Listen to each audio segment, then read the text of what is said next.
Comme aidant proche démence, vous faites face à de nombreuses difficultés, vous vous sentez peut-être débordé comme jamais, vous ressentez peut-être de la tristesse pour le lien perdu, ou alors encore un mélange d'émotions inhabituelles. Votre situation est stressante, mais dans cette vidéo, je vais vous donner 3 façons spécifiques de gérer ce stress de l'aidant démence. Certaines de ces choses, je les ai essayées moi-même lorsque ma maman souffrait de démence, d'autres j'ai apprises depuis, mais alors certains de mes clients les ont essayées et je peux vous dire que ça fait de l'effet, mais il faut que vous les essayiez pour sentir cet effet. La première chose que vous pouvez faire, c'est stimuler votre nerf vague. Alors si vous n'en avez pas encore entendu parler, je vais vous en dire quelques mots. Le nerf vague, c'est comme une autoroute à double sens entre votre corps et votre esprit. Et de le stimuler régulièrement, ça peut vous aider à retrouver un sentiment de sécurité, d'équilibre, de bonne santé et de paix intérieure. Et je vais vous montrer 3 façons dont vous pouvez stimuler votre nerf vague. Alors, j'enlève mes lunettes, vous pouvez enlever les vôtres aussi. Donc, je vous invite à croiser les mains derrière votre tête et à bien écarter les coudes. Et on va de chaque côté aller regarder le plus loin possible avec donc juste les yeux. Donc je regarde à gauche, vous pouvez le faire en même temps que moi.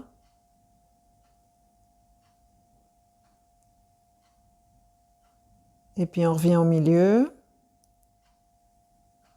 Et puis on va regarder le plus loin possible à droite avec les yeux, tout en gardant les coudes bien écartés.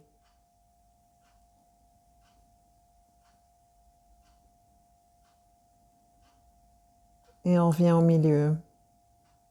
Donc ça, c'était la première façon de stimuler votre nerf vague. La deuxième, c'est une posture du héros un peu revisitée. Je vous mets une image en même temps. En fait, c'est une position qui va minimiser le stress du corps. Donc, il va être dans une position équilibrée et il envoie alors au cerveau un message de sécurité. Donc, pour faire cette position, vous allez écarter les pieds d'une largeur de hanche. Vous allez mettre vos mains sur votre bassin. Vous allez bien redresser le torse en écartant les bras dans l'alignement des épaules et vous allez reculer un peu votre tête pour la mettre dans l'alignement avec votre colonne vertébrale et vous allez rester comme ça entre 3 secondes et 1 minute. Si vous l'avez fait en même temps, vous avez passé bien 1 minute. Donc le troisième exercice pour stimuler votre nerf vague, on va prendre un double exercice. On va commencer par 3 minutes de cohérence cardiaque. Et si vous ne connaissez pas, je vais vous expliquer dans un instant. À la suite de ça, vous allez faire du journaling sur les émotions que vous ressentez. La cohérence cardiaque permet de vous mettre dans un état où vous pouvez aller à la rencontre de vos émotions. Et le fait de les écrire, de les développer par écrit, ça va vous aider à prendre un peu de recul dessus. Et tout ça, ça stimule aussi votre nerf vague. Donc la cohérence cardiaque, c'est juste de respirer en inspirant sur 5 secondes, en expirant sur 5 secondes. Et donc, on fait 6 respirations complètes par minute. Donc on ne va pas le faire ici ensemble, mais je vais vous mettre un lien d'une vidéo de cohérence cardiaque qui n'est pas de moi et je vais vous mettre les instructions dans la description pour que vous puissiez faire ça chez vous. Alors j'aimerais beaucoup savoir ce que vous en pensez, comment vous vous ressentez après avoir fait ces 3 exercices. Donc si vous les faites et quand vous les aurez faits, venez me mettre un commentaire pour me dire comment ça a marché pour vous. La deuxième chose qui pourrait vous aider, c'est de trouver un peu d'informations fiables. La démence, c'est un petit peu un mot fourre-tout et parfois c'est difficile de trouver des informations spécifiques sur notre proche qui décline. Et si vous arriviez à trouver des informations sur la forme de démence de votre proche, des informations spécifiques, ça pourrait vous aider à modifier un petit peu vos possibilités d'action. Et il y a des études qui montrent que l'apprentissage réduit le stress, le fait d'apprendre quelque chose. Donc peut-être que votre apprentissage de ces nouvelles informations vous donnera un double bénéfice. Mais d'un autre côté, c'est vraiment pas toujours facile de trouver des bonnes informations.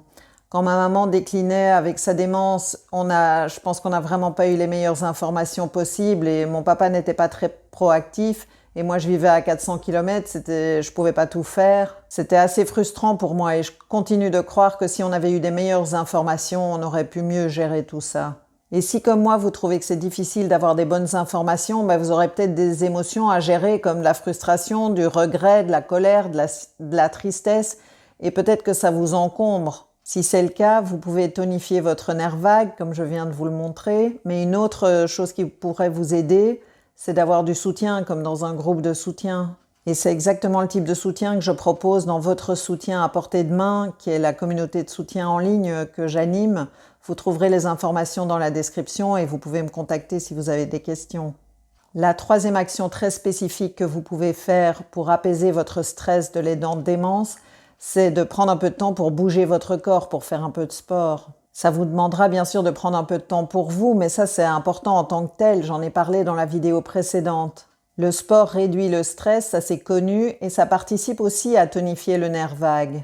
Donc que vous soyez plus yoga ou pilates ou jogger, joggeuse, ou que vous aimiez soulever de la fonte, ou que vous soyez plutôt sport collectif, ce serait fantastique pour vous et pour votre proche si vous preniez un peu de votre temps pour faire un peu de sport. La raison pour laquelle c'est si important de faire quelque chose pour votre stress d'aidant démence, c'est que les études montrent que 20 à 50% des aidants démence souffrent de burn-out assez significatif. Et ça va évidemment impacter le soin que vous pourrez donner à votre proche également. Alors j'ai identifié les deux approches principales pour réduire le risque de burn-out de l'aidant démence et je vous en parle dans la prochaine vidéo. Donc cliquez sur l'image qui est sur votre écran et on se retrouve de l'autre côté.